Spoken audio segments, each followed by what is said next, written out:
It was a calm evening in Washington, D.C. The White House had settled into its usual late-night rhythm when President Donald Trump sat alone in the Oval Office, scanning intelligence reports beneath the soft glow of a desk lamp. The door opened abruptly. "Mr. President," Chief of Staff Mark Reynolds said, urgency in his voice, "there's a military officer requesting an immediate audience." Trump didn't look up. "Another briefing."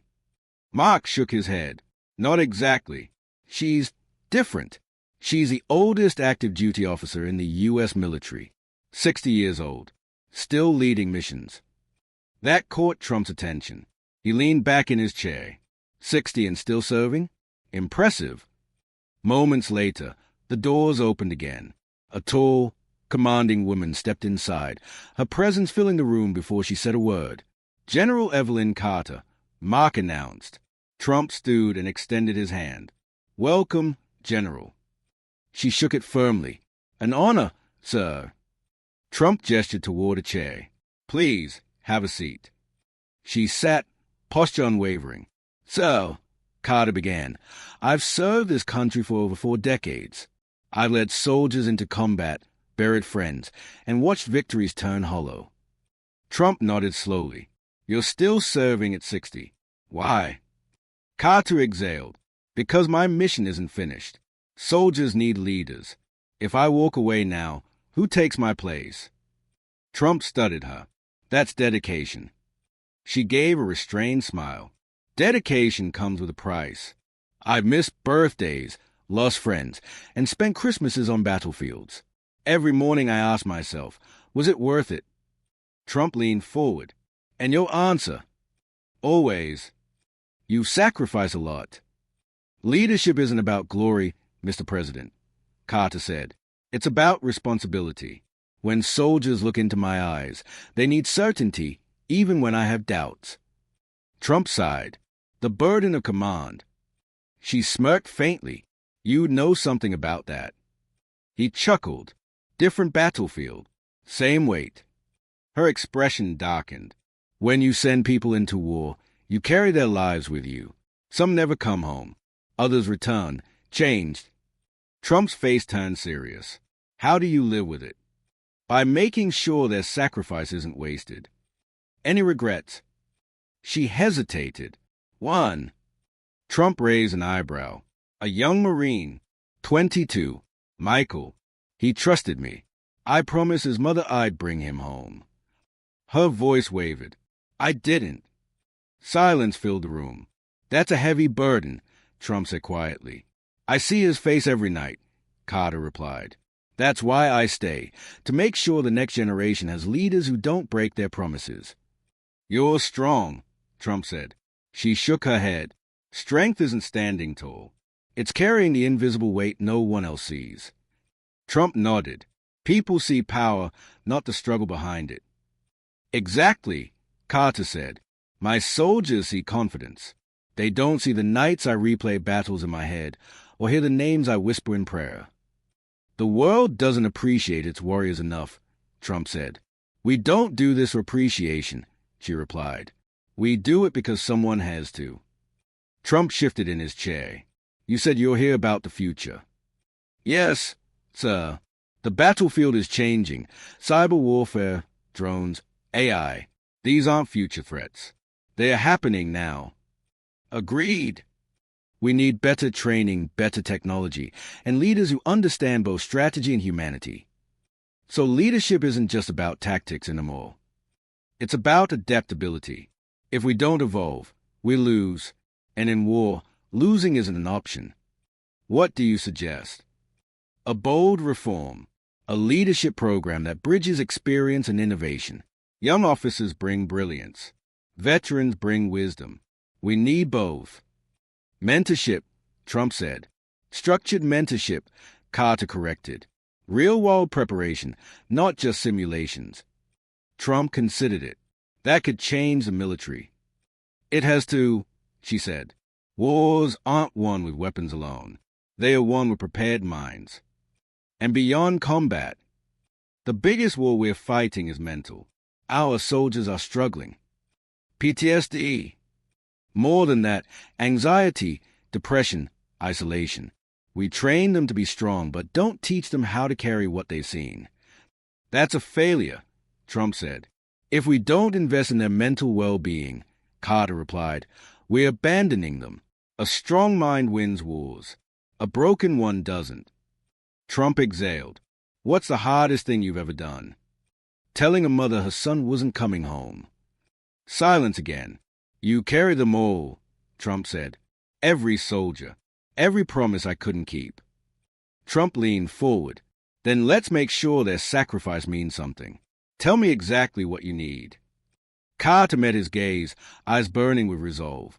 Funding for mental health programs, leadership mentorship, and a system that ensures no soldier is ever forgotten. Carter's jaw tightened. Because they deserve it. He leaned back, studying her. I've met a lot of generals. But you remind me why leadership matters. She gave a faint smirk. Leadership isn't about titles, sigh. It's about never turning your back on those who trust you. Trump nodded once. Then let's do this right. Carter extended her hand. Trump shook it firmly. Consider it done. She leaned back, exhaling. This isn't just about policy, Mr. President. It's about culture. We need a military that values its people as much as its strategy. And you believe this program will do that? I don't believe it, Carter said steadily. I know it will. Soldiers don't just need orders. They need guidance. Leadership isn't barking commands. It's setting an example. Trump tapped his fingers on the desk. You've been leading for 4 decades. Ever think about retiring? She smirked. Retirement is for those whose mission is complete. And yours isn't. Not even close. What keeps you going? He asked. Her expression darkened. The ones we've lost. Their voices never leave me. You carry them with you. Every day. When I wake up. When I close my eyes. Their sacrifices push me forward. That's a heavy weight. It is, Carter said, but I'd rather carry it than let their memories fade. Trump was silent for a moment. Then, quietly, you're the kind of leader we need more of. Then let's make sure there are more like me. Trump tapped the desk decisively. Let's get this plan moving. I'll draft a proposal, Carter said. Funding, training structures, dedicated personnel. Trump turned to the door. Mark, get my military advisors on this. Mark nodded and exited. Carter exhaled. I didn't expect this meeting to go this way. Trump raised an eyebrow. Why not? Most politicians listen, she said. They don't act. Trump leaned forward. I don't make empty promises, General. She nodded. Then I'll hold you to that. Good, Trump replied. Because when I commit to something, I see it through. There will be pushback, Carter warned. Some people see soldiers as assets, not people. This program threatens that mindset. Trump's expression hardened. Then that mindset is a problem. A small smile crossed her face. That's why I came to you. I needed someone willing to fight for this. Then consider this a fight I'm ready for. They shook hands again. For the soldiers, Trump said. For the ones who never made it home, Carter replied. Trump studied her. What do you want your legacy to be? She thought for a moment. That I made a difference. That when my time is up, I leave behind soldiers who are stronger, smarter, and more prepared than I ever was. That's a powerful goal. Legacies aren't built by words, Mr. President, she said. They are built by actions. Trump smirked. Then we're taking action now. She chuckled softly. Maybe, just maybe, we'll change things for better. Trump stood. Let's make history. Together. Carter glanced at the clock. I've taken enough of your time. This conversation was worth every minute, Trump replied. I've spent 40 years making sure no soldier gets left behind, she said. I just need to know that when I'm gone, someone will continue the fight. Trump met her gaze. You have my word. We'll build this program. We'll invest in our troops. We'll take care of those who serve. Her eyes softened. That's all I needed to hear. And what's next for General Carter? She smirked. There's still work to do. America needs more leaders like you. America needs leaders who remember who they serve. I won't forget this conversation, Trump said. The strength of a nation, Carter replied, isn't in its weapons. It's in the men and women willing to stand up and fight for it. And those willing to lead them, Trump added. Exactly. They stood together. That's a kind of leadership that changes history, Carter said, adjusting her uniform. It's been an honor, she added. No, General, Trump said, extending his hand. The honor is mine. I'll be watching this program closely. I expect nothing less. And I'll hold you to your promise. Trump's voice was steady. And I'll hold you to yours. Keep leading. Keep inspiring. She gave a rare smile. Until my last day in uniform. Trump watched her leave, her stride strong and unwavering. He knew leaders like her came once in a lifetime. The door closed. Moments later, Mark Reynolds returned. Sir, your next meeting. Cancel it. Cancel. Trump nodded. I have something more important to do. And what's that? Trump looked at the door Carter had exited through. We're building that program. No delays. Mark blinked. You're serious. Dead serious. If we don't take care of our soldiers, we don't deserve to lead them. I'll make the calls.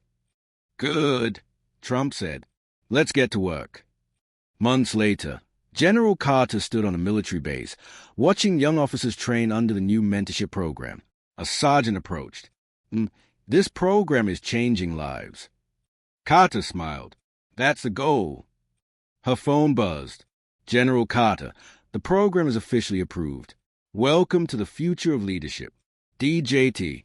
She smirked.